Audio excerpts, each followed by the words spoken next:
Sir ఇంకో 50 ఇవ్వండి sir, అయినా ఖాళీకి వెళ్ళాలి. ఖాళీగా ఎందుకు వెళ్తాం? 10 రోజులు నాకు ఇద్దరం కలిసి వెళ్దాం. తెచ్చాను రా, రైల్వే స్టేషన్ ప్లాట్ఫామ్ ఉంది, తెచ్చుకో. ఏమండి బాగున్నారా? బానే ఉన్నానండి, ఇంకా బీపీ షుగర్ ఏం రాలేదు. శనివారం వస్తా అన్నారు, శుక్రవారం వచ్చారేంటి? ఇచ్చే స్టేషన్ లో పడుకొని రేపు పొద్దున్నే వస్తాను. స్నానానికి నీళ్లు పెట్టించమంటారా? ఎందుకు, డైరెక్ట్ గా నూతులు దూకేస్తాను. సాయంత్రం దించండి. రాగానే మొదలెట్టావా? ఊరుకన్నా నువ్వు కూడా అలాగే మాట్లాడతావు. రాగానే పెళ్ళని తిట్టాను, నాకేమైనా మనసు లేదనుకున్నావా?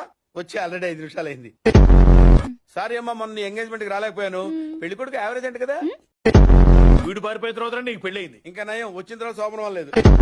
అవండి కాఫీ. శాస్త్రదే ఆ, ఏంటి సెకండ్ ఎగ్ తీసారా? రేపటి నుంచి కాఫీ అడిగితే అడుక్కున్నాడు పోసినట్టు దోశట్లు పోస్తారా? ఉమ్, ఎక్కడికి? సాసర తెద్దామని. మరి దీన్ని ఏం చేయమంటావు? నువ్వు వచ్చే వరకు ఒలింపిక్ జ్యోతిని పట్టుకున్నట్టు ఇలా పట్టుకుని నిలబడినా ఇవ్వండి. విసుకుంటావంటే నేనా? మరి నేనా? కాఫీ. శాస్త్రం ఉంది కదండి. శాస్త్రంలో కప్పులో కాఫీ ఉంటే సరిపోద్దా? కాఫీ వేడిగా ఉండక్కర్లేదా? మన వాడు కానప్పుడు మనవడైతే ఏంటి, తొక్క ఎవడైతే ఏంటి?